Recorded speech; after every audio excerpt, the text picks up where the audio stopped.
Now they claim it to be 10 by 17. I kind of call bullshit. Cause that pallet racking is 8 foot wide. Oh well. Even the footprint isn't really even 10. Maybe I put it together wrong? Nah, that can't be. Anyways, how's it going, everybody? Just doing a quick and dirty update on how the Harbor Freight, what is it, Cover Pro portable garage held up this winter.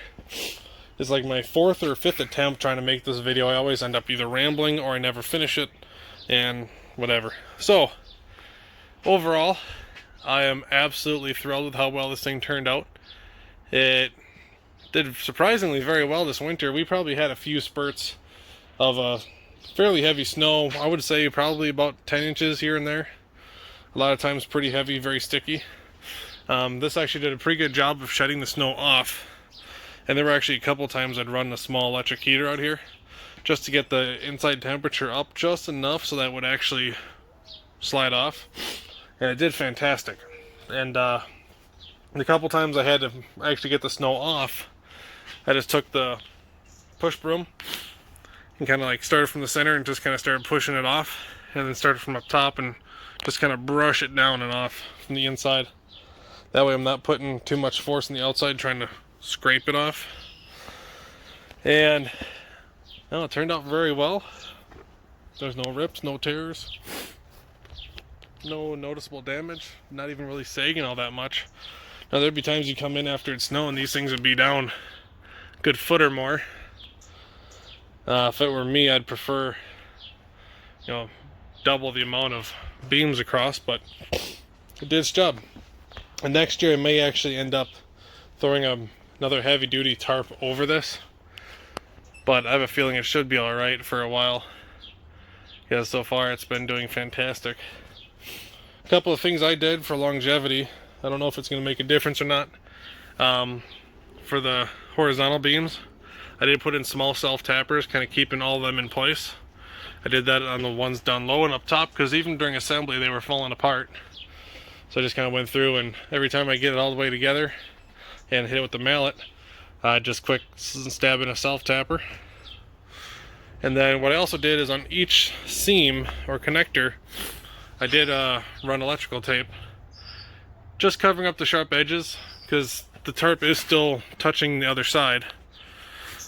But there were kind of some keen edges on that stuff that really didn't do anything to smooth it out.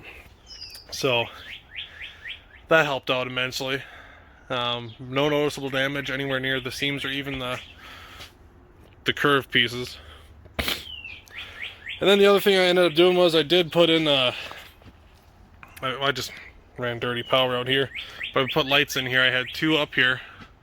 I took one down to put it in the garage, and might put it back up, I don't know. One light is more than plenty, and being LED, I leave it on all the time, because at night it keeps down the rodents, and I mean honestly it keeps pretty much everything out of here. I haven't had any trouble yet, so it consumes so little power, I'm not too concerned about the electric bill or anything like that. But the zippers are still good. I put in longer spikes in a couple spots that keep sticking back up. I'm gonna have to even go for longer ones or something. But I did use the factory screw ins, and instead of using the little piece of wire that they provide, I actually drilled a hole and put in ratchet straps to hold them down. That way I kind of anchor this thing down a little bit better. And even in some of the heaviest winds, we had a couple days where I'd say the winds were 40, 50, maybe even with 60-mile-an-hour gusts. And I mean, this thing was making some noise, but it never moved.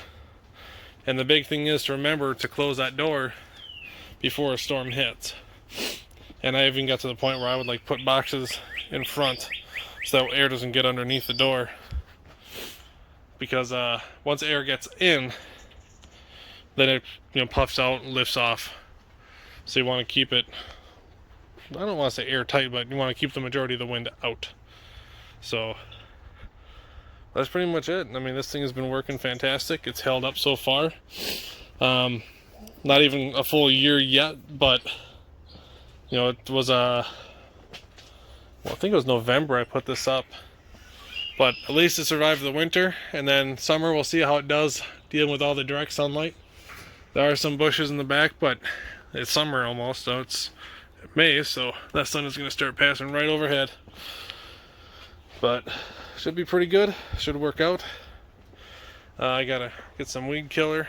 I didn't put wide enough plywood in here, and I'm actually gonna, once the prices come back to some level of normalcy, I'm gonna lay another section of plywood. It's going this way. I'll space it off and run them this way so that they interlock. No two seams hit each other. Just make it a little bit more durable of a floor, which it's not even close to level. It actually kind of has a bit of a bow in it now that everything's settled in, but there's no water getting in. I dug the trench around the outside to the back, and even in the worst days, we've had some pretty heavy rains, it still stays kind of dry in here, so I can't complain one bit. But anyways, thanks for watching. A little quite a dirty update here, and you're back again. Obnoxious little feller. Beautiful birds though. Horrible baseball team. Alright, you guys have a good one. Take care. And stay tuned for more. A lot of projects I'm working on now that I'm able to finally get out and move around again. The back is slowly recovering. You guys have a good one.